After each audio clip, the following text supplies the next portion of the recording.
Hello there. This is episode numero uno of Star Wars Analysis. I'm waiting for Psycho to get back in here before I actually start the topic of today's discussion. Let's see. Alright. So today we're going to be talking about Ahsoka Tano, doing like a whole breakdown of her character, I guess. Though we will probably be doing another one for Ahsoka when the Ahsoka show comes out eventually. So this might be a part 1, part 2 type of deal. But we've got so much on her character now, I figured that we'd just go ahead and do that with her character currently. So I've got like a list of things that we want to cover, like the fans' perception, her character development, her importance, all that kind of stuff. This is going to be pretty interesting. Let's see.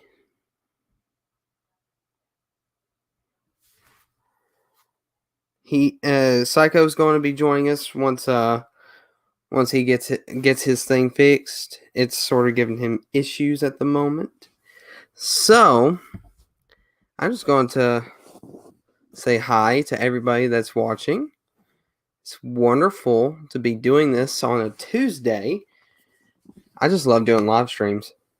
I'm not really good with recorded videos. So, yeah. Let's see here. Well, while we're waiting for him, let's see. Who just joined in? There's one person watching. Who are you? Is it you, Chrono?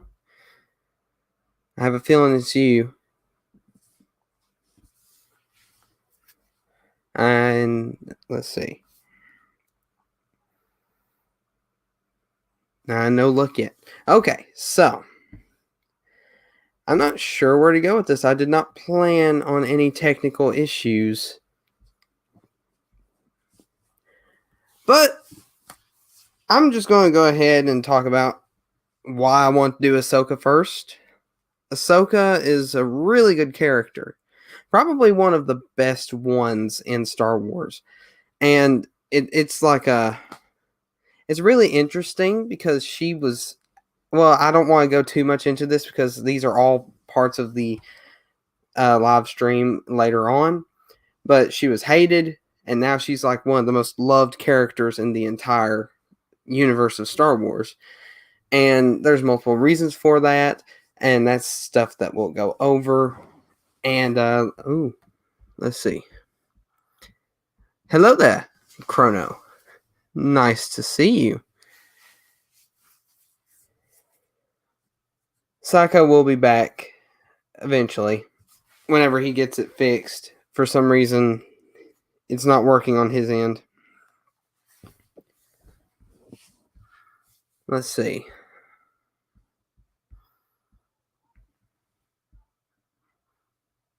Give me just a moment.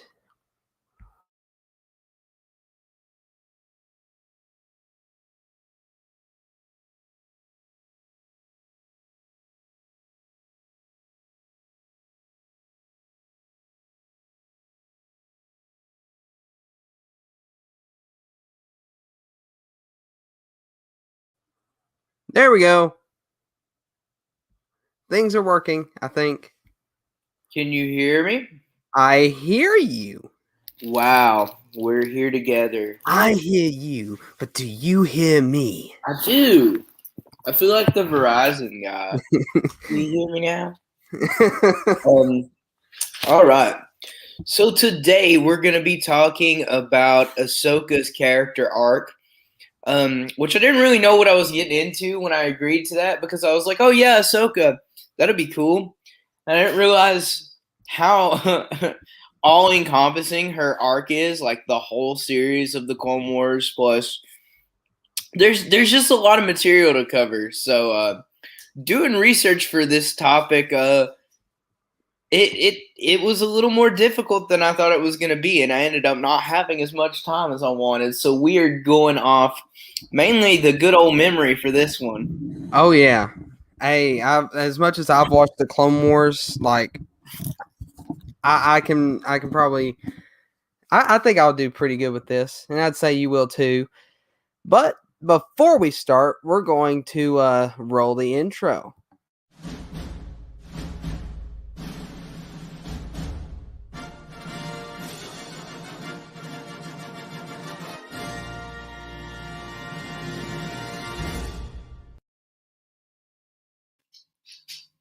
Love it every single time. It's so pretty.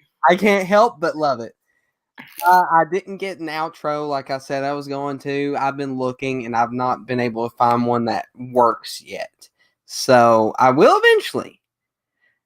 Harkin, if he ever at least watches the stream, I'm telling you now, I tried. But I did not find anything. So hopefully I'll find one that doesn't break your internet. I feel like he'll watch at some point. Yeah. All right. So we got multiple topics. By the way, if the little thing at the bottom doesn't tell you what today's show is called, it is Star Wars Analysis. It's our second series that we will be doing on Tuesdays at the same time as we do our Thursday stream. So 6:00 p.m. Eastern. Yeah. All right. So we have like 4 different topics, not exactly topics because this ain't Star Wars topics, different points that I want to make. The character of Ahsoka Tano, the fans' perception, the character development, and her importance to the future of Star Wars. And that's how I'm going to lead into maybe a second stream about Ahsoka at some point, maybe when the Ahsoka show comes out. Let's see. The fans' perception will also go along with the character development. So in a way, we've only got about like 3 different points to make. Yeah. But we're going to try to keep this one a little bit shorter for the most part, maybe about an hour to hour 30 minutes. That's what I'm thinking. We don't want to like do like 3-hour live streams every single time we do one. Yeah. Well, I would like to actually maybe we can save some of the stuff for Thursday and actually talk to it with our friends and see what they have to say about some of the topics with the rest of the council. Yes. Yeah. Maybe at some point we can get some other people to join the council. It's just odd not having like however many they have in the movies. It's just 4 people. It's more of just a small group than it is an actual council. Fantastic Four. The Fantastic Four. That's a good one. All right, so we've dawdled long enough. The first point is the character. Well, it's not exactly a point, but more of like an introduction and what we know about her character. So this first one, we're going to talk about who Ahsoka is, how she started out, and where she is now. We won't go into like the development or the fans' perception or her importance or anything. We're just going to tell you about Ahsoka for those who doesn't know, and I feel sorry for you if you don't. But since you've been doing a lot of research, I'll let you start out with it, Psycho, because I got a few things I want to look at on here. So I'm going to mute myself, and you go ahead and say words. All right, I'm going to say all the words. So when we're first introduced to Anakin's feisty young Padawan, she wasn't the fan favorite character that she was now. And I know that this is not exactly what we're the very topic we're talking about right now, but I'm just kind of going to go through my notes here that I've got. And when we first see her, as Chrono says, she was created to be annoying so that we could see her grow. But hindsight is kind of 20/20. We didn't know that back then. And that is why the fan perception was not the favorite at the time. And another thing that I'm going to jump into later is that I feel like she's kind of the opposite of Ray to a degree. In that Ray, I feel like people initially liked her, but started to get annoyed with her as time went on. And with Ahsoka, I feel like people were annoyed with her and grew to really love her as time went on. I just think that's really interesting. But we will get more into that a little later. So when we first see her, she's annoying and immature, and you don't necessarily see the promise in her character at the time, or at least I didn't. So let's also talk about something. But throughout her arc, she shows a lot of strife, and through her struggles, we really begin to root for her character and begin to connect with her. And I really think what's at the beginning of when the Clone Wars movie first came out, I remember people were saying that she really was not a necessary character.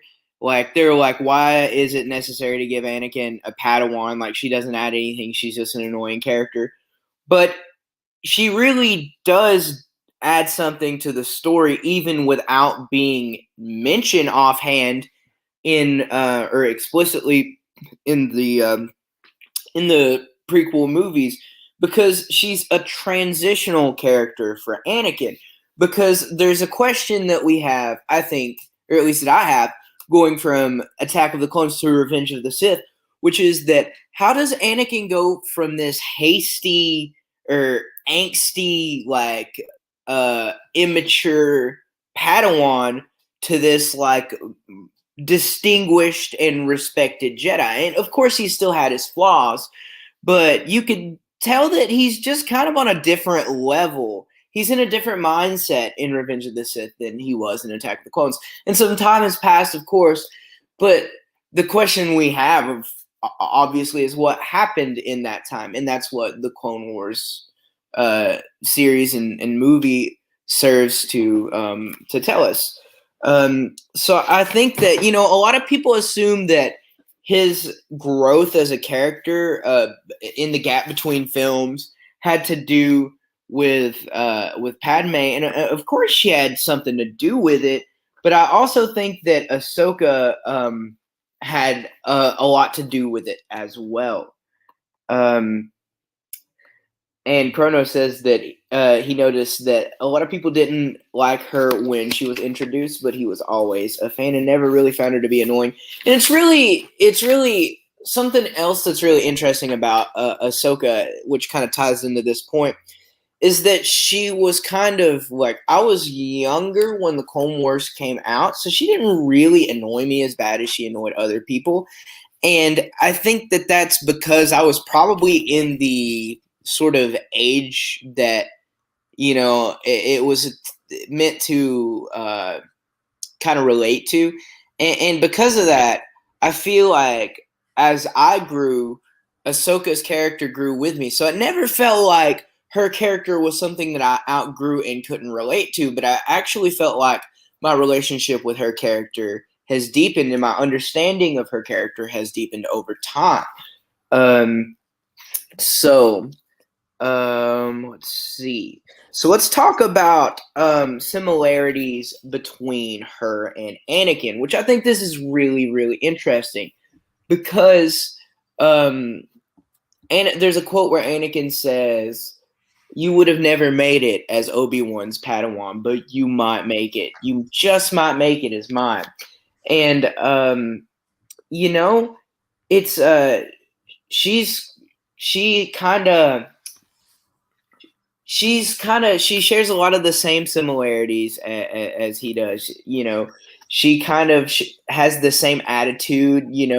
She will give people like nicknames in battle and stuff like that kind of demean them in a sense. And I think that the Jedi Council, like they were kind of skeptical of her before they ever, had that big falling out where they accused her of betrayal. I'm going to read Chrono's comment right quick. He says, it's interesting because we were all pondering if Anakin having a Padawan would work, but she ended up being a lot more. That's true. That's true. When she was introduced, she, was essentially just Anakin's Padawan, and that was the exciting element to her character, but she became something so much more than just Anakin's Padawan. Another quote that Anakin said is, and this is another thing that ties into Ahsoka's character in general, is that she was never one to not question or be skeptical about things. And which is when Anakin says, "More than you know, I understand." Like the want to leave the order or something like that, which shows that he was questioning. He was questioning things before even the begin of Revenge of the Sith, which I think is really interesting. And I would like to pose a question to you guys, actually. As far as Ahsoka's arc goes, and I think I know your guys' answer to this. It might be kind of controversial to say, but I kind of think that it would be it would have been interesting to see her killed by Vader. What do you guys think about that? Like, what would I think that would have been just a really, I mean, devastating, obviously, but a beautiful end to her arc. The only like the I don't know what the opposite of a silver lining is, but obviously we wouldn't get like all this extra Ahsoka content. But I really do think it would be a beautiful way for her character to go out. And I guess we don't know what's going to happen, but I don't know. What do you guys think about that? Well, I for one think it could work if her death played into the redemption of Vader. So I agree. If she had died like right before episode 6, because in episode 6 Vader does seem to have a little bit of doubt in his mind about, I guess, the dark side. At least that's what it seems like, and it's Luke that brought it out, but Ahsoka could have maybe been the catalyst for it. What if I think it would be interesting because we know Vader has like slaughtered all these Jedi. He's done all these horrible genocidal things. But what if it would be interesting if they fight, he kills Ahsoka, and this is the first time he ever feels remorse for doing something. Mm-hmm. And that's when his doubt begins. I think that would be interesting. That would be a really, and maybe that's what we'll see happen. What do we know the time frame of the Ahsoka show? I guess it's during the Mandalorian, so that won't be possible. Yeah, it's during that time, so it wouldn't be possible. Since she showed up in the Mandalorian in the first place, it ain't possible for that to happen unless they made that not canon. I think it would be. I just think it would be such a beautiful end for her character. Like, I don't know, like we see her come in to the story as Anakin's apprentice, and I just feel like if we saw her go out in that way, like I don't know, it just would feel kind of like she came full circle in a sense. Well, or if she beat him, it would really be more full circle, honestly. I don't know. Yeah. I mean, I don't know how I would do it if I were in that position. Honestly, I wouldn't want to kill her. I know. I mean, it's difficult for me to say that. Yeah. So, I mean, I don't know how that would play out. But as for her character, she went from annoying to like the most beloved character in all of Star Wars. So, I mean, it's not even just in the Clone Wars. Like when she went on into Rebels, she became this very wise Obi-Wan-esque type character. Yeah. And honestly, that is something that I admire. Maybe not as much her design. I'm not a fan of anything Rebels design. It's just maybe it's because it's too ugly. Childish for me. It's just ugly looking. It's like clunky, and I don't know. It's not exactly that it's ugly. It's a good concept design, but I think the animation style where it changed from the Clone Wars animation style to the Rebels animation style, I didn't like the change. I liked the Clone Wars animation style. It looked better. And I know Disney probably cut back when they did it and to make it a kids show, like a even more of a kids show than it was, even though it really wasn't a show just for kids originally. Yeah. So, And but we're getting off topic. tying into because Chrono said their encounter in Rebels was very nicely done because he knows he knows who she is and he shows her no mercy. I think when she realizes who he is, who Vader is in Rebels, it's like one of my favorite like scenes probably. Mm-hmm. And I really think that her return in Rebels is one of the things that solidified her as being like this like A tier Star Wars character that everyone is just like, yeah, she's their favorite because she really did go from being someone that no one or that a lot of people didn't really care that much for in the fan base to like a lot of our favorite character, you know? Yeah.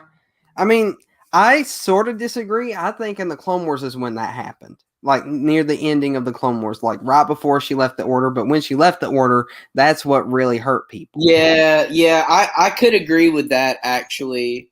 I feel like seeing the Order like really come against her in that way, everyone was like really rooting for her hard, and that was when probably, yeah, I would probably say somewhere around there. Yeah. But as for her character, she is developed from being one of the most annoying little teens that was overconfident and thought they knew better to a wise and powerful Jedi Master. Well, does she even consider herself a Jedi Master at all in She Mandalorian? doesn't consider herself a Jedi. She just considers herself someone who follows the Force. Well, see, the thing is, though, she didn't say that she wasn't a Jedi in the Mandalorian. She said it in Rebels. Mm-hmm. I'm no Jedi in Rebels, but then in the Mandalorian, uh, like I think the Mandalorian referred to her as a Jedi multiple times, Mm-hmm. and she never disputed that. And didn't she? Now I'd have to go watch the episode again because that now that I think about it, I should have went back and watched that. But honestly, in a way, I'm thinking that she calls herself a Jedi in that episode, or at least doesn't disagree with whoever says that she's a Jedi. So I don't know what she considers herself at this point. Maybe the Ahsoka show will actually expand on that. I'm But hoping that it does. I hope so too. Because and also I want her and Luke to meet up. That is one thing I want so bad. I want that interaction to happen. Yeah, I'm really hoping that could happen. I mean, really want to see her go against Vader again. yeah. I think she should at least one more time in the timeline before Star Wars Episode 6. That could Yeah. possibly explain why there's so much doubt in Vader's mind. And it's not even just like I think they implied that Luke was the one that caused all this doubt, but they can add Ahsoka into that mix if they wanted to, and I think it would work. Well, that's essentially what they did for Ahsoka in Episode 3. So, I mean, and a lot of people don't like that because they don't like that.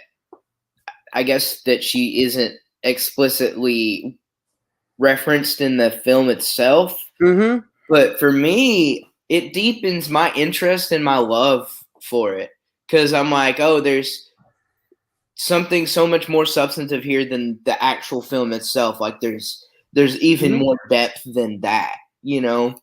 Yeah. Like there's so much more to it. I really like that. Mm-hmm. So I mean, I understand people who don't, but as for me, if they were to go back and sort of fit Ahsoka into Episode 6 the way they fit her into Episode 3, I would think that was totally awesome. Yeah, me too. I loved the way they did the last 4 episodes of the Clone Wars. Those are my favorite episodes of the Clone Wars to date. And can we just talk about the way that they built so much tension on those episodes? Like, Oh even man, though like we all knew Order 66 was happening, just like you could feel it just watching it. You're like, oh, something's about to happen. it was the music and how quiet it was. Hey, Star Wars Battlefront 2, the 501st Journal. The clone said, "I remember how quiet it was." Interesting. I didn't think about that until I said it out loud. That's I don't know. I'm gonna be thinking about that one. I remember that now. Now, there's a little bit of a different context between the Battlefront Order 66 and the current canon Order 66, because at the time the inhibitor chips thing weren't a thing. They just all knew and they were all silent. But here, you noticed how silent things were, and the music built up this tension. Yeah. And the dude that played Darth Maul did so well. oh, man. Sam Witwer, love him. Yeah, he's got such a cool, sinister voice. I love his Maul voice. I really wish they would do a little more with Maul. Now that might be an unpopular opinion in a way because they've done so much with him. Maybe to the point where they be like, and no, what really more can they do with him at this point? Though is what. Well, they can expand the Rogue One, not Rogue One, the Han Solo thing. Yeah, that's what I was going to say. They can expand on that. That's one thing at Solo I really did like, actually. And I really wish they would continue on with that. Now we're going on the Maul though. Solo was like a good heist movie, and there was parts of it that I thought were kind of weird and unnecessary. But here's what I will say about it: I can have a good time watching it, and that at the end of the day is like all I need from a Han Solo movie. Yeah. It's not like a masterpiece or anything, but it's not like the worst thing I've ever seen either.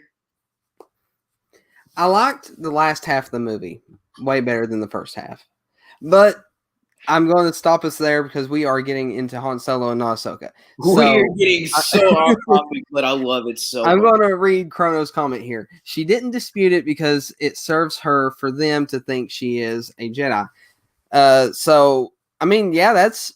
And another thing that I didn't think about until just a minute ago, in episode 6, Yoda says, "The last of the Jedi will you be?" to Luke. So, canonically, she shouldn't be able to count, or they shouldn't say that she counts herself as a Jedi because that would break the continuity there. I'm worried that they don't pay that close attention to it. Well, that's my concern. I mean, seeing how it's Jon Favreau and Dave Filoni, I feel like that's good point. I feel like that they are paying some attention at least, but I've not paid myself. I haven't paid much attention to any, let's say, plot holes that might have showed up through certain new pieces of media that come out for Star Wars. The only inconsistency that I have found explicitly that stuck in my head is if you've ever read the Ahsoka book, the beginning of it sort of describes the ending of the Clone Wars. I'd have to reread it again to describe it to you, but her lightsabers were green in that book, and that book is canon. And they changed her lightsabers to blue in the Clone Wars series at the very end. So there's a little bit of continuity issues there. Of course, they can probably just go back and edit the book and change anything that talks about her lightsabers being green to blue if they wanted to, because I think they did something like that with Halo Reach, where Halo Reach didn't follow the Fall of Reach book, so they did. So I'd have to go back. I'd have to research on that. I didn't prepare to talk about Halo Reach at all, but I think they edited the Fall of Reach to sort of fit in a little bit with Reach, like the game. So they can probably do that with the Ahsoka book if they haven't already. But I They have the probably don't audiobook and realize the actual book. they probably don't realize that they've done this, to be honest. Well, I don't know. Maybe they do, but it's like, I mean, it's not a big gripe. I don't care. It's not a big problem. It's I just sort of like that her lightsabers went blue. mhm. I sort of like that, honestly. I mean, I miss the old green that she had, but for them to be blue like that, it just looks right. Yeah. I don't know why. I like blue. So, I guess but we can't complain we can't necessarily complain too much about oh we have this plot hole because of Disney because there was arguably probably more plot holes in Star Wars or maybe not more but I mean we definitely had everybody had the question the legendary question, why was there a hole built into the Death Star? And then of course after we got Rogue One, that Galen Erso built it as a weakness so that it could be yeah. exploited. But up to pre Disney, it was kind of a plot hole. So Did I they mean, ever expand on that in like the old expanded universe? I I didn't do used to not read a know. lot, so I'm not sure. Somebody that has knowledge about that era of EU, let us know if it ever expands on the Death Star weakness and why it existed. Yeah. I'm sure there was something about it, considering it seemed like there's a piece of EU media for just about anything. Like there was one Mhm. that I read this one time. I don't remember what it was called, but it was it was based off the Mos Eisley Cantina, and it was like each one of the creatures from A New Hope that's in there when Luke and Obi-Wan walk in, and it explains like the backstory of each one of them and how they all came to be in the cantina, which was a lot of unnecessary information, but it was kind of interesting. That's cool. All right, back to Ahsoka though. Back So to Ahsoka. we keep getting off topic. Let's see. So where were we with Ahsoka? We were talking about the. Let's sort of not start over. Let's just give a quick rundown of her character. She was an annoying Padawan, grew up to be a very wise and powerful Force user. I won't say she's a Jedi because they haven't explicitly said that she considers herself a Jedi, but her whole arc is amazing, and I don't know what they're going to do with her in the future, but that's going to be a later topic that we talk about. We can speculate on that later, but it's just amazing how like she used to be so sure of herself and so overconfident, and sometimes causing a lot of damage, like in the storm over Ryloth episode, where she loses her entire squad and then loses the reclaimer, I think is I the was name of the actually ship. going to talk about that episode. Yeah, I'm glad you brought that up. yeah. It's good to show that she can fail like that, and that's a devastating loss for her because that's her first time commanding a squad of clones like that. So she loses practically all of them except for maybe how many, like one or two, I think. Yeah. So the fact that she had to learn this lesson the hard way, it sort of helps us to relate to her a little more. Like sometimes we learn things the hard way and it hurts, but you do learn. And sometimes it can make you into a better person. And we see that later on in the episode where even though she's not super sure of, sure of how she's going to handle uh, the next situation that Anakin puts her into, Anakin puts his trust in her. And so does Admiral Yularen, and that gives her the confidence she needs to pull off this amazing plan of turning the underbelly of the ship out this way, so all they're hitting is the underbelly part while the bombers go in and attack the other ships. So her plan was a success. She was very afraid that it wouldn't be and that she'd lose so many men. So it just goes to show, like, stuff like that is what helps grow the character. And I'm not talking about character development just yet. I'm just saying. But that stuff like that. That's what does it, and that's what has helped make Ahsoka become that wise Jedi that we see now.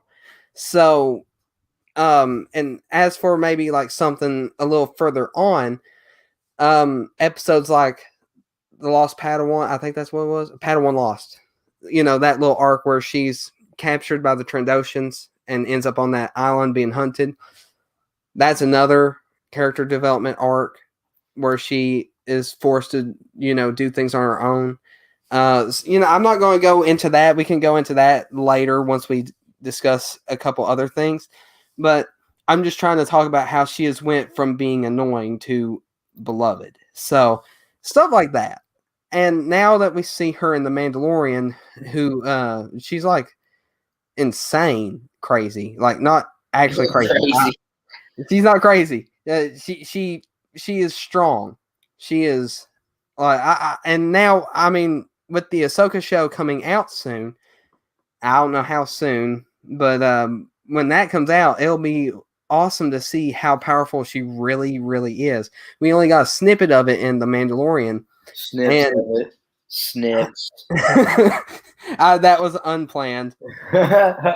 But it's things like that make her character wonderful. Let's see. Chrono says seeing her fail because she was so overconfident makes her real, because that happens to us all at some point. That's what makes her a relatable character, is her shortcomings, and then the moments that she does do something crazy but turns out good. I mean, we all do something that is stupid but ends up good in the end. I mean, there's a bunch of other things like that happen throughout the Clone Wars, but it's those times that you feel like you're broken down because of something you did wrong, but that helps you relate. Seeing it happen to somebody else like Ahsoka, it helps you relate to that person on there. It makes them feel more like a real person, and that's the beauty of the Clone Wars. You get a lot more of this development with a lot of other characters, not just Ahsoka. But Anakin as well. Anakin perhaps mostly with the Clone Wars. I really feel like it added so much dimension to his character that we didn't have just from the Revenge of the Sith movie. Yeah, exactly. And Anakin is actually one person I want to do one of these streams on, because honestly, his story is practically over. I mean, they might. I mean, with the exception of his, it's actually continuing, considering that they say we're going to see flashbacks of him in the Obi-Wan show. So we might actually get even more dimension to his character very soon. True. So he might be another part 1, part 2 type of deal. So, I'm excited. Excited to see what they've got for Hayden in the Obi-Wan show. Yeah, me too. I'm a little worried that we're going to be let down, just because anytime that I hear something about, Anakin is going to be in this in some capacity, it seems like I'm just disappointed, which I'm referring to The Rise of Skywalker. Everybody had rumored that, Anakin is going to be in this in some and he should have been. Of course. And he should have been. I mean, it was The Rise of Skywalker, and he's really the key piece of this puzzle. I just feel like he should have been involved a lot more than just being a voice. But we're, again, getting off topic. We are going to segue back into Ahsoka. We're going to do this a lot, apparently. There is one thing I have to get off my chest now that you've mentioned it, and it is related to Ahsoka. Why do we hear her voice at the end of The Rise of Skywalker? Is she dead at that point? Who knows? I honestly don't want to believe that, but also, how did she learn how to be, I guess, a Force voice? Because I guess she's not technically a ghost. But I'm not going into that. There's going to be an episode of Star Wars Topics where we talk about the ending of The Rise of Skywalker like that. I'm excited for that one because I have my thoughts already set for that. But I actually think that we've talked about her character long enough. Well, not long enough, but talked about this specific point I'm going to read a couple comments here from Chrono. Let's see. Seeing her. Oh, wait. I already read that one. I meant to click that one. We saw how powerful she has become when she took 2 Inquisitors to buy Kanan and Ezra time to escape in Rebels. She was just toying with them with no effort. I just seen that clip, and that just shows how powerful she has become between her time leaving the Jedi Temple all the way up till this point in Rebels. And honestly, I wish we got a little more about Ahsoka in Rebels because, I mean, yeah, she, like Dave, I think Dave was the one that said it, that the show would be more about her if he showed too much of her, or they would want to see a lot more and it would sort of overshadow the characters that were already there. But honestly, they should have something else about Ahsoka. Like, um, what was she doing behind the scenes of the rebellion? Like, how included, I guess. No, that's not the word. Well, it'll work for all the purposes that I'm trying to. Huh? Involved, perhaps. Involved, yes, that's the word. I don't know why I couldn't think of it. How how involved was she with the rebellion? How and stuff like that. There's a lot of questions that can be raised to that. And honestly, we are 41 minutes in, so I'm not going to go into that right now. We are going to go into the fans' perception, which is going to be a short topic. And honestly, I mean, I'll go ahead and start out with this. And as Chrono said that he liked Ahsoka from the beginning, I did too. But my problem with her at the time was why? Why was she around? Because I never look. I didn't think that anybody that wasn't a master could have a Padawan at the time, and maybe that has some truth to it. Yeah. I don't know. Me either. It really threw me off at the time. I didn't understand it. It just made me confused. Yeah, I felt like it put holes in the story more than added depth to it. And now I feel like it adds depth to it. But at the time, I definitely was like questioning things, I guess you could say. So, I mean, and the fact that she called him master all the time, like, he doesn't have the rank of master. Yeah. They did not grant him the rank of master. So, it's true. He made a very big deal about it. yeah, exactly. And, I mean, there's a lot of questions that was raised at the time. I mean, I myself didn't really have much to say against Ahsoka. I liked her calling Anakin Sky Guy. I might be one of those weirdos that thought the cute names that she gave everybody was okay. But the thing about Ahsoka is, though, that is what made her at the time. And I can appreciate that more now that the show is over, because we're seeing how she was an immature little kid who was overconfident, and how she's grown to be this mature adult Jedi, well, Force user who has learned so much in her time fighting wars and organizing rebellions. I'm pretty sure she was involved in the organization of the rebellion. I keep thinking that, but I'm getting off topic, not off topic, but I'm going off on a ramble here. So, but I can't speak right now. I wasn't ready for this as ready as I wanted to be. I wasn't as ready for the stream as I wanted to be. That's what I'm trying to say. I can't say words. Winging it, just doing it by the seat of my pants. Yeah. Yep.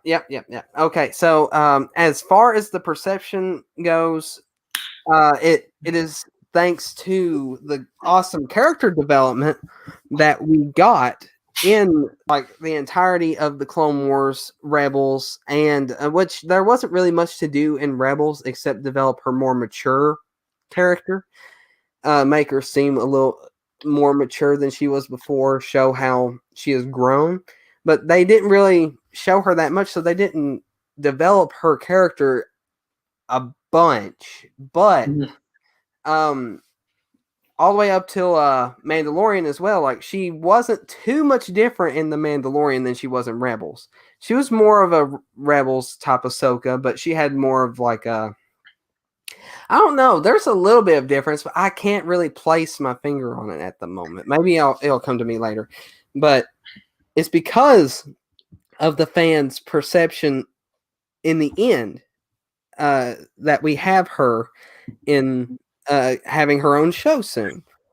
So it's because of the love of that we fans have for that character. It's not because she's this or that. Like some, and a lot of people say that the reason why we hated her is because she was female. That is not true.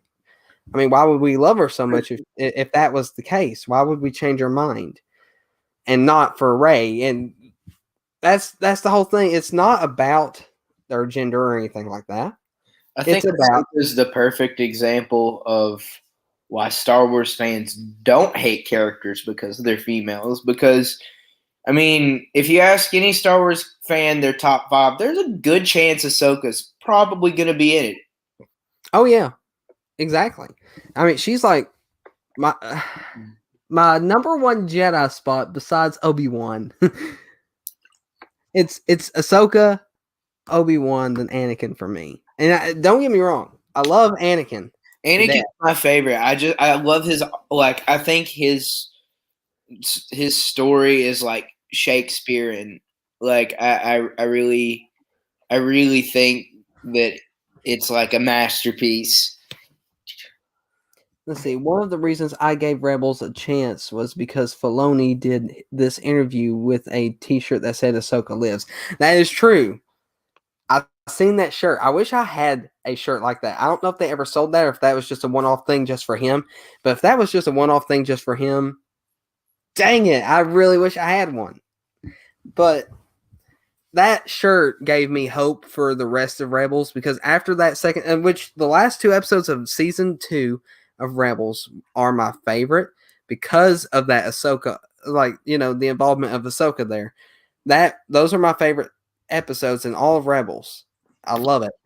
And after seeing that shirt, and that was aired after that, I was like, okay, she's got to live then. There's got to be a reason why he's wearing the Ahsoka Lives shirt. I mean, come on. So, I mean, I'm just fanboying here, but I just love the character of Ahsoka. And like I was saying, the fans' perception has changed, and it is due in part by the character development. And we will talk about Ahsoka versus Rey a little bit. Okay. But character, see that topic was a short one, and it was meant to tie into the character development. So, character development. She is probably one of the most developed characters in all of Star Wars, in my opinion. What do you think? I would argue that she is the most developed character, perhaps. Well, I gotta agree, honestly, because she started from nothing. Like, we didn't know anything about her character in the Clone Wars. She had the most development that she had to do because the other characters had developed already. With started from a more established place, almost. If that makes sense. Yeah. So she had to start from the ground up with these established characters already. And that's part of the reason why fans didn't like her, I'd say, is because some nobody was there with these established characters. Nobody was going to care about some random youngling being Anakin's Padawan. The only reason why they cared about her being a Padawan in the first place is because they thought Anakin couldn't have one. So, or shouldn't have one, or why should he have one? So, she had to start from nothing. She came from nothing. So, if you get my reference, I'm sorry I made that reference. I love the references. They keep me going. They give me life.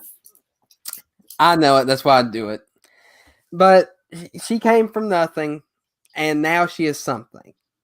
And see, that's the difference. Like, Rey came from nothing, like character development wise, and is still, for the most part, nothing. Yeah, I would say that there's not really too much substantive with her character. And part of the reason for that, though, is because they told us what her character is before the movies even came out. A strong female character. I was gonna say that too. It almost put expectations Uh-huh.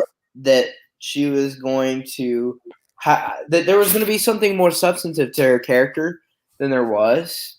I feel like most of us did probably not have a problem with Ray. I did Too much not at in the first. first episode that she was in, the Force Awakens, but it's something that kind of grew and grew and grew, and It's because of the fact that there, like I said last stream, there's 3 different Rays. yeah, there's really no clear continuity. Like it's not. There's really no fluency with her character arc. It feels choppy and rushed. And the biggest problem with it for me, the biggest crime of it is that it just feels like there's no depth to her character. And I think the reason that we as fans didn't root for her is because that we had no fear that her character was going to fail. And I think that was like with Ahsoka, it's completely different. You see all of her you see all of her struggles, and that's how I feel like she won fans over is through seeing her struggle. And if you would have seen Ray have to struggle a little bit, I think that I mean, or at least train a little bit. I feel like people wouldn't have had as deep of a problem with her character. I just feel like it's deeply flawed, and I feel like Ahsoka's character is really deep. Yeah. Like the thought you gave me a thought when you were talking about that, how she well, how'd you say it? Where she doesn't fail and stuff like that. Mm-hmm. It in the or no. How was it? Struggle. You said struggle. Now, some would argue, and I'm going to try to look at both sides of the argument with this one here because it ain't. I'm not just one sided on this. I have my opinions, but I do understand the other side.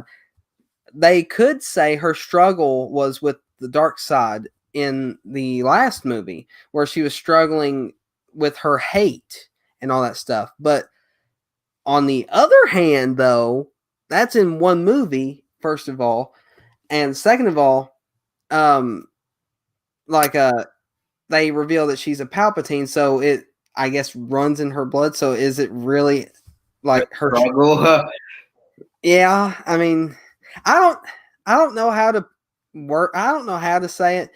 Honestly, she has done nothing that I can relate with, like Ahsoka has. There's really no relatability to her Oh, character for me. well, And I don't. speaking of, Chrono wants to like Ray, but she has nothing to relate to. Just I think I accidentally took what you said, Chrono.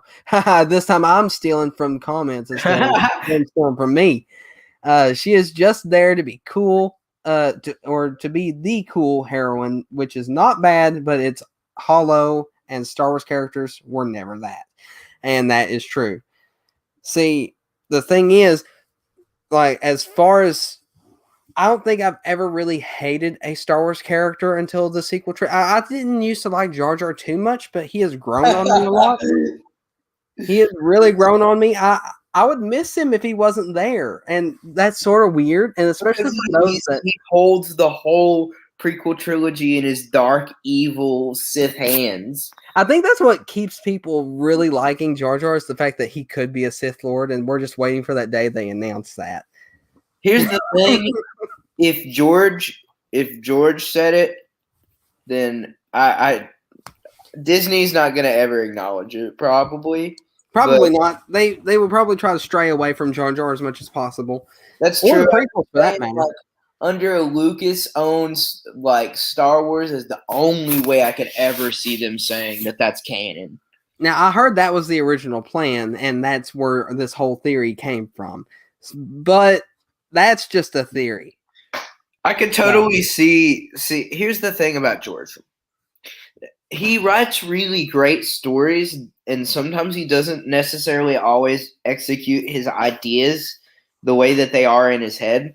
I could see him coming up with this concept about this. It's like the fool, or you know what I mean? Like Yeah. someone who plays the fool, who's deceived everyone, who everyone. What if like Jar Jar's character was supposed to evolve, and they established him that way, kind of in the same way that they established Ahsoka, so that we would be like, "This guy's an idiot. This guy's annoying." And we laugh, and we don't think anything about him. He's so unassuming. Like Well, um, I don't know. I'm not trying to interrupt when I say this, but if this did go that way, there is a character arc that is, and it's not in Star Wars. There is a character arc that perfectly matches what could have happened with Jar Jar, and that is Obito Uchiha from Naruto. He plays the role of Toby in the Akatsuki and acts like a complete idiot for the entirety of the time. But turns out he is the main bad guy in the Akatsuki. Yeah. So you wouldn't know it. Like when I was watching Naruto, for when I heard Toby, like Toby had this like really high pitched, annoying voice, but it was awesome. I loved it. He basically reminded me of a Deadpoolish type character. The moment that he went to his Madara voice, which was a deep voice, I was like, "Wait, what? Who is this?" And and I'm not trying to make this about Naruto, but we could have had something similar to that. And a lot of people were just too short sighted to see it. They see this character that's annoying and they don't want to give them a chance or anything like that. They're like, this person's stupid. We don't need them in this movie.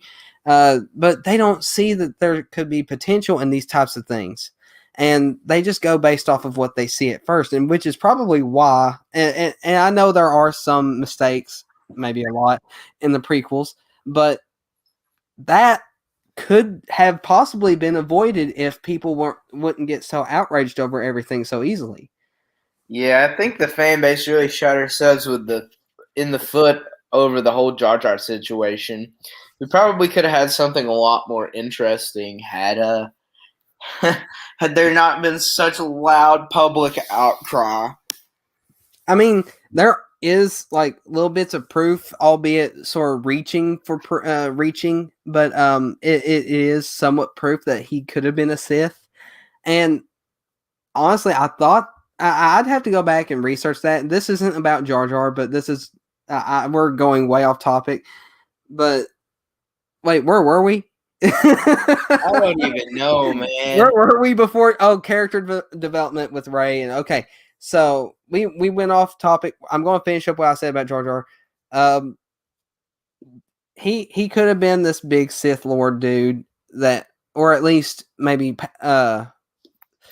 yeah, he could have been probably. I mean, you can see it, right? I mean, anybody could see that he could have been a Sith. It's what he's done throughout. I mean, he put Palpatine. He put him in power, but he moved to have more executive powers for the Supreme Chancellor, which gave him the ability to make an army on his own. Like he was making the Chancellor more powerful, even though Padme did not want the Army Creation Act to work, or Military Creation Act. I forgot what it was called in the movie. She didn't want that. And Jar Jar was supposed to reflect her views. And he goes and does the one thing against Padme's wish. At least that's what I got from it. Now, I could have misinterpreted anything going on in the movie, but I was thinking that she was against the Military Creation Act, and he went and gave more executive powers, which enabled the Chancellor to do that. I'm way off topic, but I just had to say it. That's something to think about. Maybe we can talk about Darth Jar Jar in another stream. Maybe we that talk about Darth Jar Jar in another stream. Yes. We're already an hour in, so we got about maybe 30 minutes or so, about 30 minutes to wrap this up. So we are going to go ahead and finish up what we were talking about with Ahsoka and Rey, and then we'll move on to the future of Star Wars with Ahsoka. So, you got anything to add about Ahsoka and Rey? Um, all I would like to say is, just to wrap up my thoughts, that Ahsoka's character kind of shows to prove what they could have done as like potential for Rey's character. If you look at the fan reception, how it turned around, if you look at just how much and how developed she is, how much content that we have gotten for her and are still getting. And that's basically, for the most part, based around the fact that we do love Ahsoka. And at this point, they don't have to keep her arc going, but we want more as fans, and that's why they're going to give it to us. So I think that it shows to prove that it is, first of all, mutually beneficial for something like Disney to create these characters for us to love, because they can monetize them and make content out of it. So, like, why wouldn't you want to do that? But second of all, had they put a little more thought into developing Rey's character further, um, perhaps the fan reception to the sequel trilogy wouldn't be as negative as it is. That's true. And I mean, I wish they had put more care into Rey's character because I liked her in The Force Awakens. She was, I mean, I did see that she was a little too good at everything, and I did not like how she was able to beat Kylo Ren in the first movie. There's a few things I would change about the first movie if I could, but all in all, it wasn't that bad. I've already shared my thoughts on The Force Awakens. Maybe in some other stream series that we do, maybe breaking down the sequel trilogy and all that stuff, I'll talk about it more. I've got plenty of plans for other series, not just these two. So stay tuned for that. Quick plug.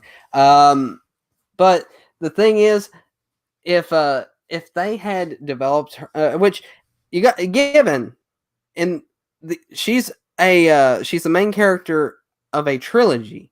She doesn't have as much time to develop as Ahsoka, so in a way, it's almost unfair to compare them.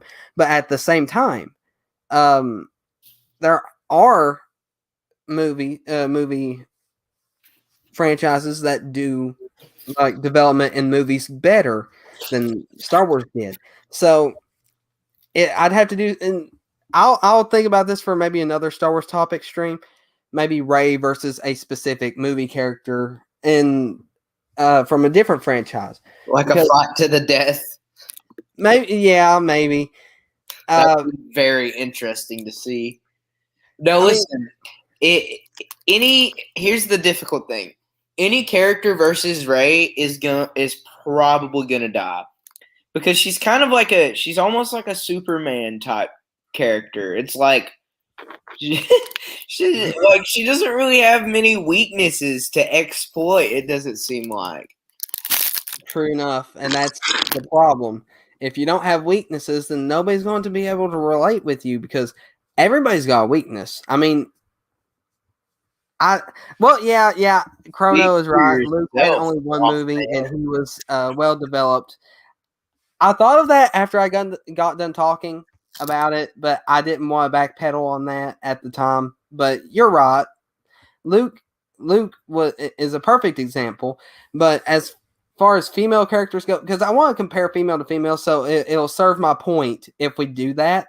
But if you want to compare Rey and Luke, they do Luke way better than they do Rey. If we're talking character wise, taking gender out of it, because we know that they don't like to take gender out of it, but we're going to take gender out of it for this 1 second. Luke and Rey are totally different characters. They both had 3 movies to develop, and one does it beautifully, one doesn't develop like at all. So we'll save that for a later stream. But the comparisons there, like it is hard to develop a character over 3 movies, but they do it right with Luke. And then when it comes to Rey, well, they already give us, and this ties back to the point that I was making about Ahsoka. They tell us right before the movies come out, she's a strong female character. She, she can do this and that. She is just strong. And with Ahsoka, they never said that. They didn't push anything about Ahsoka at all that I remember, which I was young at the time. This was back in 2008. They did not. Yeah, they didn't say she's going to be the next strong female character in Star Wars. And you know what? People didn't like her. They also did not say that people did not like her because she was female. Like they might do it now, but they didn't back then. Yeah. And oh, go ahead. Sorry. No, I was just agreeing with you. So that was the point that I was wanting to make with the Ahsoka versus Rey thing, is that they already gave us expectations for Rey, and they literally served us those expectations, but in a different way than what we wanted. They didn't give her any weaknesses to grow from, so therefore she was already strong to begin with, and that's the kind of character they went for. It wasn't about developing the character because she was already developed. They just had to give her a backstory and all that, which we didn't get much of until the last movie because, she came from nothing. She was nothing. Yeah. I love that. But I don't really want to go into Rey too much more. We'll save that for later. But like I did say, it is a little unfair to compare Ahsoka and Rey. But as far as it goes for female characters, comparing the two, the only reason why I'm comparing the two at all is because they're female characters, and I wanted to show why it's not because they're female that we dislike them. It's because of the character development, which is why I made this point right here specifically. So moving on, since now we are done with that topic, we are on the last one, which is Ahsoka's importance to the future of Star Wars. So, I mean, with the new show coming out, honestly, I mean, let's start with her appearance in The Mandalorian.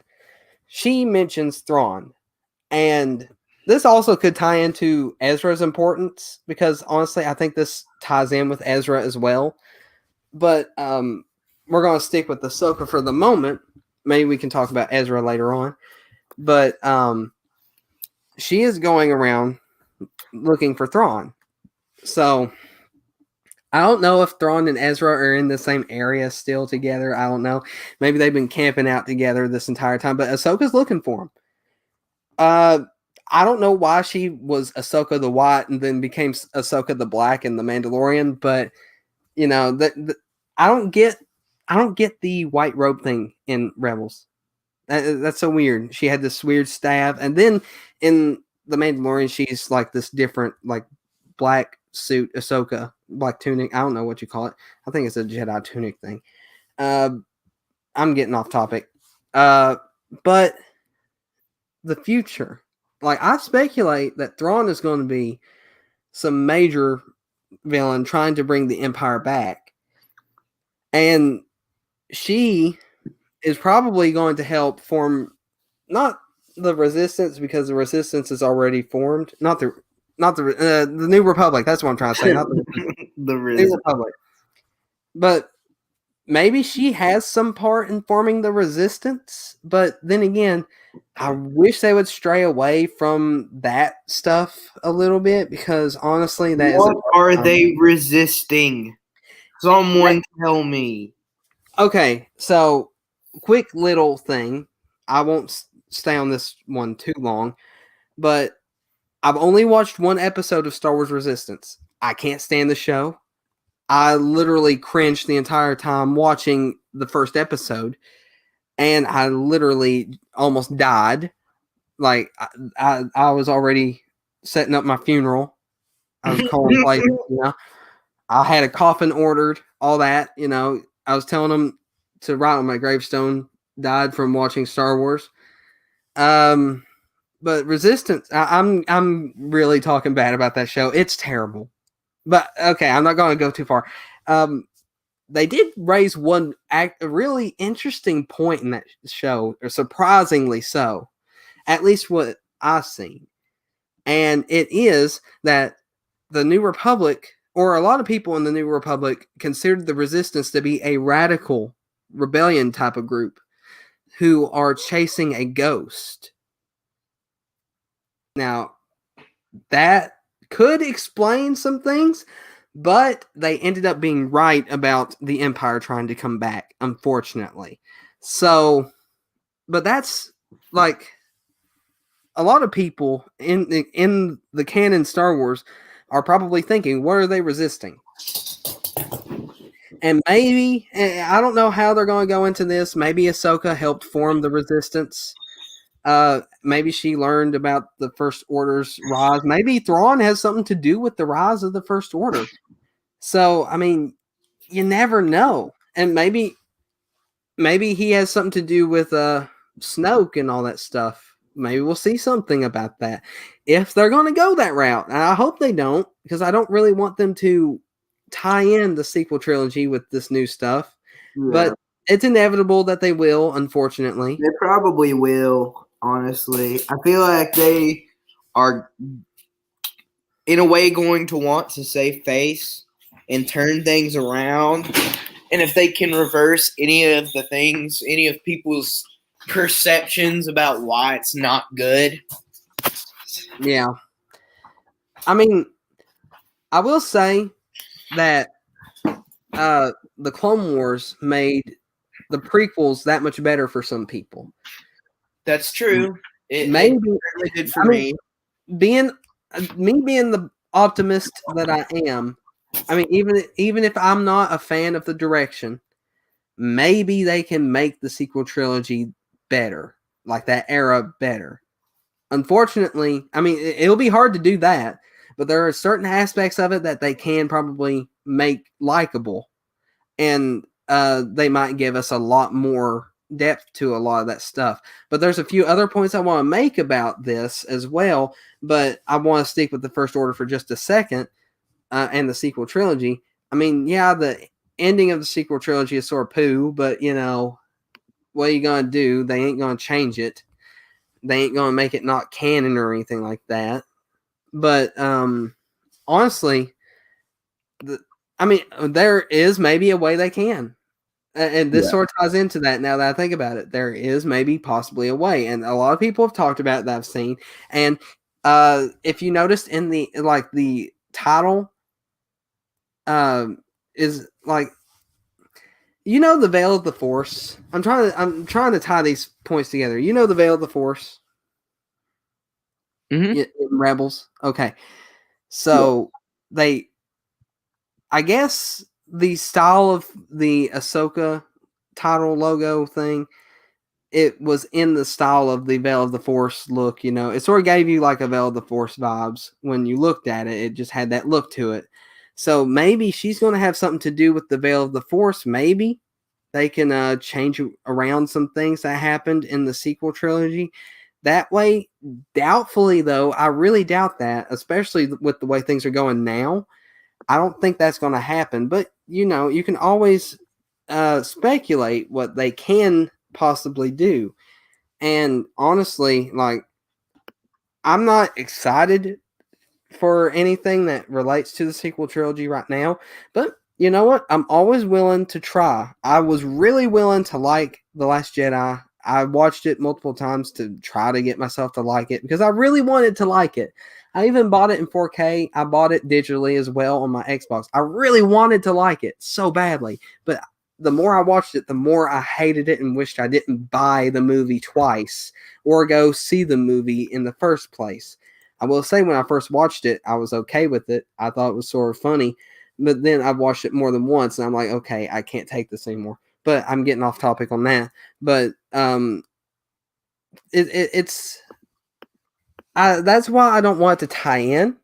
And then again, it might work. The Clone Wars really made the prequel, like fleshed out the prequels a lot. So there's a lot of things they can probably do to fix the sequel trilogy with these new shows. But then again, I don't want to I don't want to say anything because I don't want to regret saying it, and then, or I don't want to say it and then regret it later on because it's. I just don't want. I used to be very optimistic about this stuff. Now I'm like less optimistic, and that's sad. Yeah, I kind of share your sentiments as well, though. It's hard to think Thrawn would be behind something as lame as the First Order. Well, I will say one thing. Right now it's lame, but what if they show it in like a what if they give it a lot more, make it a little cooler if they made. I mean, look, Dave Filoni and Jon Favreau are working on these shows. I mean, I bet they can make the First Order cool. I mean, they look good. The First Order, like the armor designs and everything, it looks good. Yeah, they just weren't really as intimidating as I wanted them to be. Yeah, especially with those stormtroopers. They're like in the last movie where they just act silly. They don't even act like stormtroopers. I mean, they in the first movie they were more intimidating than the other movies. Yeah, I really like the first scene. Like the very first scene of the movie where it shows the stormtroopers and they're like getting ready to deploy. Like that scene is super super cool. Yeah, exactly. And I really wish that we got more of that intimidation with the later movies. Like I know the one scene where Kylo is like destroying everything in Rey's holding cell and those two stormtroopers walk away. That might be seen as something silly, but honestly, if you've seen that, wouldn't you do that too? No matter how battle hardened you are, wouldn't you just turn around and walk away?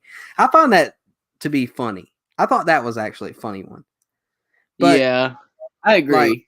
in the last movie, when Rey is using mind tricks on every stormtrooper that she comes across, they're like, "Yeah, that's cool. I'm glad you're here. Awesome."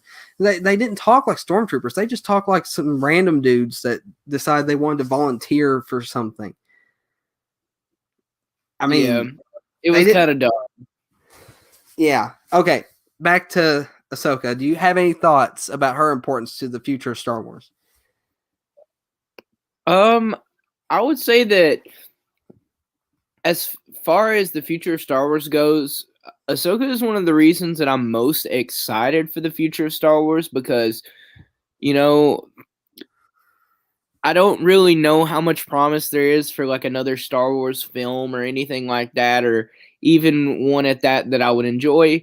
But I really think that her like the fact that they've been able to do so well with her character and that her arc is going to be continuing into her own show is really exciting and something that we should all definitely be looking forward to.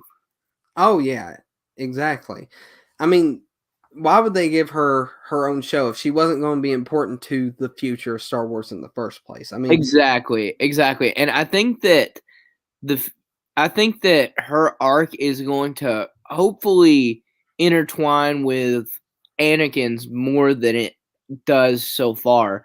I really want them to, even if they don't like, even if they're not battling, like I would like to see them cross paths a couple times, I have think it would be great. interactions. I would like to see her tempt him. I just would like to see them interact with one another, and I really hope that's something that we get to see, I hope even so if too. it's just in like a flashback or something. I hope it's something that we're able to see. Exactly. I think that they should have a couple flashbacks to like Darth Vader and Anakin. I mean, maybe they can show a live action fight between her and Vader through maybe like a flashback episode that sort of relates to something that happens in the future or the present that she's in currently. I don't know. I mean, I want to see something like that. I want to see her interact with Hayden Christensen as Anakin. That would be amazing as That would well. be amazing to witness. A live action interaction between Ahsoka and Anakin. That right there would make my day. That wouldn't blow my mind. her show is something we have been looking forward to for quite some time, and it can be as good, if not better, as than The Mandalorian. I agree. I agree with that, and I share the same thoughts about the Obi-Wan show. Mm-hmm.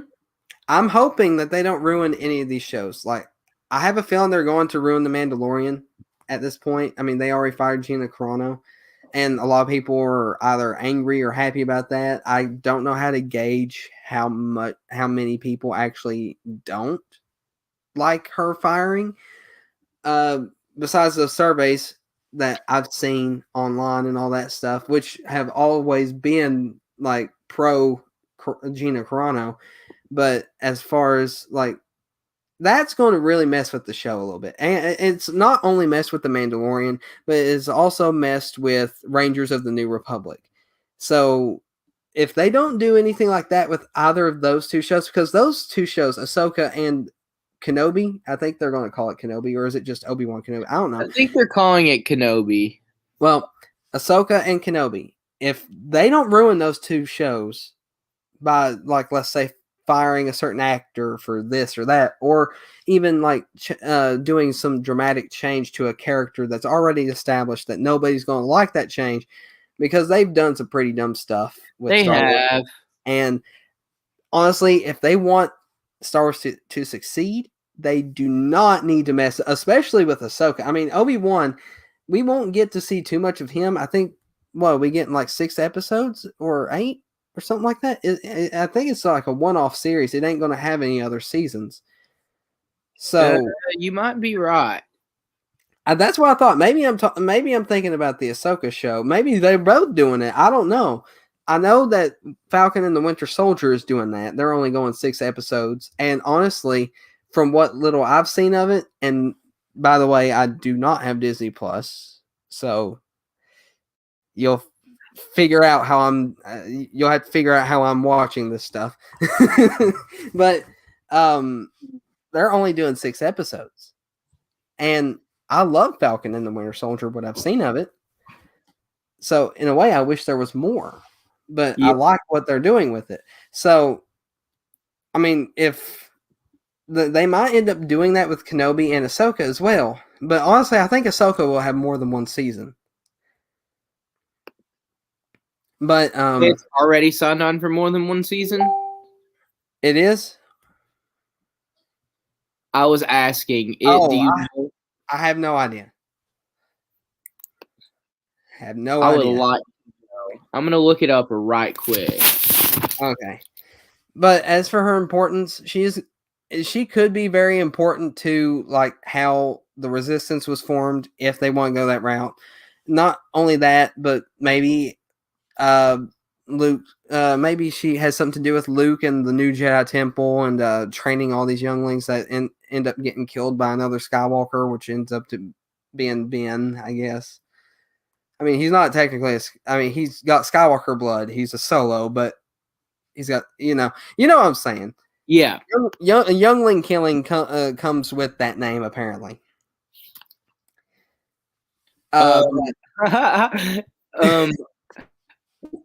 I'm not able to find anything about a season 2 for the Ahsoka show. I guess they've not confirmed anything past season 1 that we know of, but we could pretty safely assume that unless fans just hate it, there's probably going to be a season 2. I would assume there's going to be a season 2 to it. But then again, the way they've got like so many shows lined up, I almost want to believe that it'll just be one season. And not because I want it to be one season, but that's what I want to believe because that seems the more realistic route for me. But I wouldn't mind having 2 seasons if the show is good and they don't ruin her character. Yeah. Or if they don't, really hope they don't drop the ball on this one. I mean, they already tried getting her canceled once. So hopefully they don't do that again and succeed. Rosario Dawson is what I'm talking about, by the way. I think that people will eventually get really sick of this type of stuff happening, and it's just going to have to reach a tipping point, and that's the sad reality of it.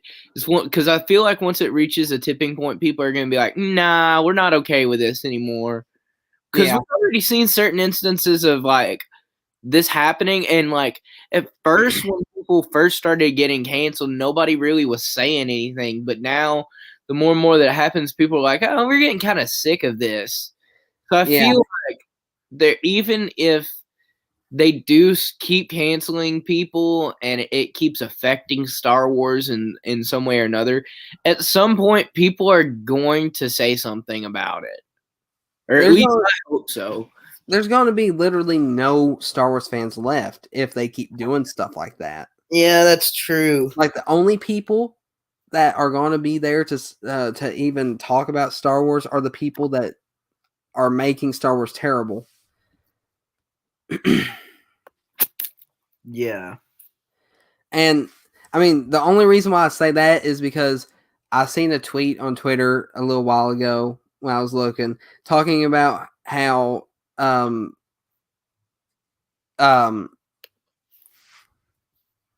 Screen Rant released like this article talking about we finally know why Anakin made C-3PO. And these are the people that they're pandering to. Don't you remember what Anakin said in episode 1? These are the people you should listen to, is the people that know this stuff beforehand. Or that pay attention, because apparently these people that claim to be Star Wars fans don't even know why Anakin made C-3PO in the first place. Didn't he do it He's a protocol droid to help Mom. help his mom around the house? Yes, I knew that right off the top of my head. Mom. Why? Why do we need clarification? Why do we need some big article telling us why he made C-3PO when there's like one sentence in the movie that explains it all?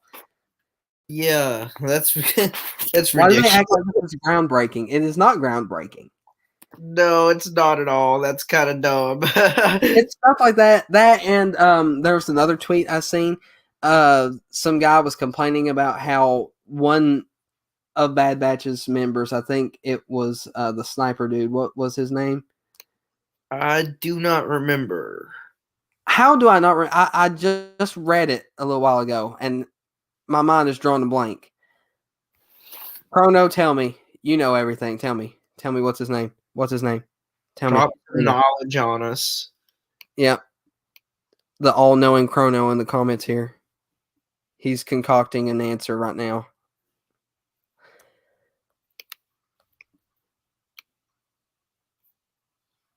We're just complete crosshairs. That's it. I knew it had something to do with that. Thank you, Chrono. Thank you. I don't know what's going on in my chat. For some reason, I can't see like the most recent comment. So if anything important is said, you're just gonna have to pin it. Yeah. Okay. So, they were talking about his skin being lighter color than all the other clones, and the fact that he looks different than the original clone, which I guess they deemed was racist because he didn't look like somebody that was of another race anymore.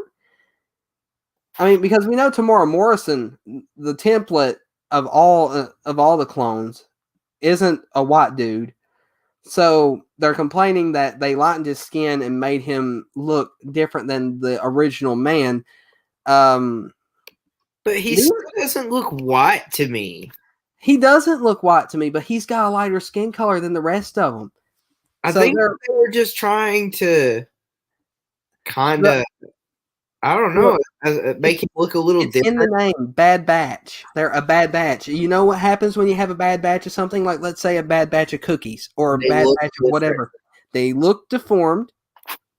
They probably, most likely, taste different. Maybe they're done. Maybe they're burned.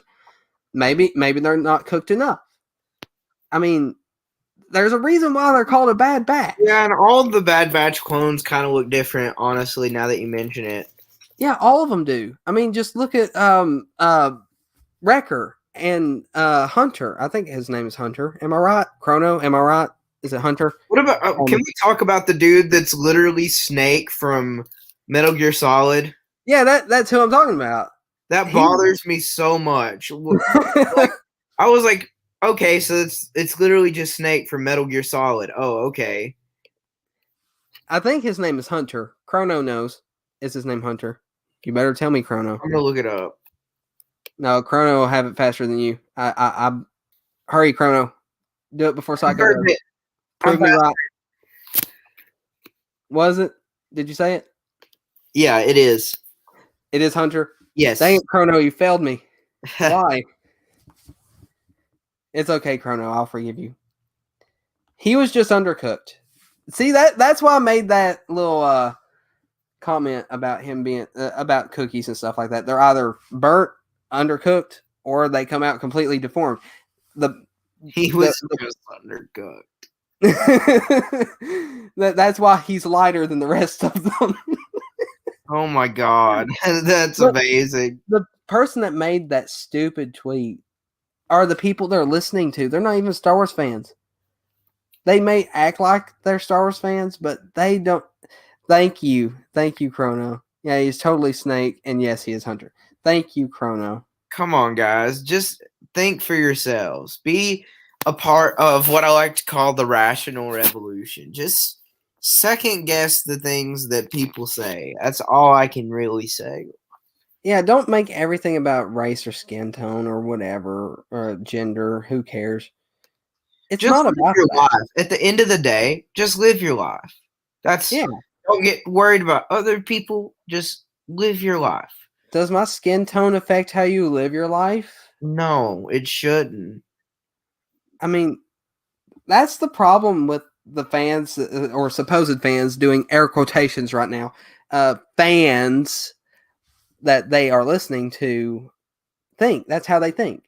They're not the people like me and you who literally just think of a Star Wars reference with every in every conversation, or try to think of a Star Wars reference to use in every conversation because we love it that much. No, they're thinking this person's a little too white for me. I want to distance myself from this person. I don't care if he makes Star Wars references. He's white. Let's forget about it, okay? And then there's me who's like, hello there.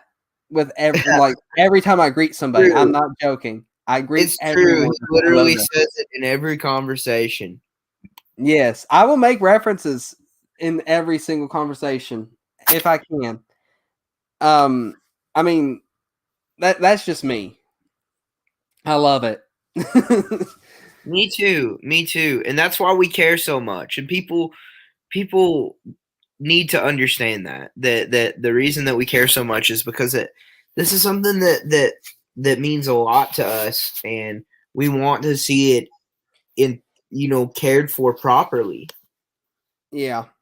And coming back to Ahsoka before we end the stream, because we are at an hour and 30. I relate a lot with her character, and she is personally my favorite Star Wars character that is a Jedi. I like to break them up in groups. My favorite Jedi is Ahsoka because of her story, and I can relate to it a little bit more. But as far as like other characters, I divide them up in groups. My favorite clone, Captain Rex. Like Rex and Ahsoka's story are the best story in Star Wars, in my opinion, because of how much development there was for it. I mean, which a lot. I can say that maybe that's my favorite animated thing because there's a lot of good stories. I don't know exactly how to say which one's my actual favorite, like one that stands above all the rest. But as far as characters go, Ahsoka is my favorite. So, I mean, she's certainly up there for me as well. I know Anakin is my favorite Star Wars character for sure, but Ahsoka is definitely up there for me. Yeah, I mean, she's going to be important. I know she's going to be important. I don't know why they would bring back Thrawn and have her searching for him if she wasn't going to be important somehow. Exactly. I mean, what would be the point? Exactly. And what would be the point of bringing Thrawn back? That's another thing. I'm really excited to see the live action version of Thrawn. Me too. It won't be Benedict Cumberbatch though. He's staying away from that. Yeah. I feel like he should have done it though. I mean, I don't blame him, but he should have done it. It would have been great. He would it would fit him perfectly. I totally agree. It is no small fest to stand out so much in a franchise as vast as Star Wars, especially since she came in late when there were lots of established beloved characters. She earns her place. Yes, I said that earlier. Yes, that that is 100% true. Well, I wish I could see the comments. well, I'm putting them up like this. See? Boop. Yeah, no, I wish I could scroll though. It's so agitating. Well, you know what you should do? Do it on PC next time. Like if you got your laptop, just get on here on your PC. It's better. I Okay. like it better.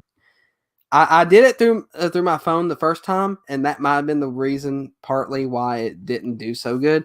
But I'm doing it on my PC right now, and it's this stream has went by a lot better, or these last two have. Yeah. I like it better. Plus, I got a mic hooked up to it. It's a better mic than just my phone's mic or some headset that I hooked into my phone. So I think I sound better. Do I sound better, Chrono? You tell me. I don't like listening to myself. I think you sound sexy. Well, thank you. You're welcome. Same to you. All right. So Now we're way off topic. she's gonna be important. That's it. She's gonna be very important. We already talked about it. We're good. So we're gonna end the stream now, or we're getting ready to. It has been very nice having you on here, Psycho. I am very glad to appreciate have you, buddy, the and second founding member of I the Grand cannot Council. wait to do this again on Thursday when we talk about more Star Wars topics. Oh yes, You know what? I said that this is going to be an every Tuesday thing for this one right here, but honestly, I sort of want to rotate out what we do on Tuesday. I think Tuesday should be something that we rotate. Okay. So maybe there should be like a random chill stream where we just talk about random stuff with no point to it at all. We just talk. Okay, that sounds like a great time. We'll talk more about our ideas instead of taking up the time of our viewers. They'll find out when we do it. You know, it'll be it'll be a surprise to be sure, but a welcome one. So I told you. Great. I told you. I love that so much. I told you. All right. So it has been wonderful, and I am so glad for Chrono being here. Chrono, you're awesome. It has been like this is just great being able to do this kind of thing. So I'm very happy about it, and I'm glad that everybody that I've interacted with on this so far has been with me through this, especially Chrono and Harkin, Lady Tano, you, Psycho. You guys have all been awesome, and I really appreciate you all. Appreciate you, buddy. It's been a blast so far, and I can't wait to see where this takes us. I know it. Now, I know that I've already played the intro, but I'm going to play the intro as an outro. But before I play our outro, I guess outro, it's not the outro. I'm glad you were here too, Chrono. We were really glad to have you, man. Your comments really added a lot to the stream. Yeah, look, if it weren't for you, Chrono, I bet there would be like a lot of blank spots for us. Honestly. There would, because we'd just be thinking and trying to think about our thoughts and organize our thoughts. Yeah. And luckily, just reading these comments where I was just like, oh, yeah, it gave me a lot of things to think about. Thank you for that, sincerely. All right. So I'm just glad to have everybody here. I'm getting ready to go. So make sure, like, for everybody viewing this, to respect each other, respect yourselves, and may the force be with you. Always.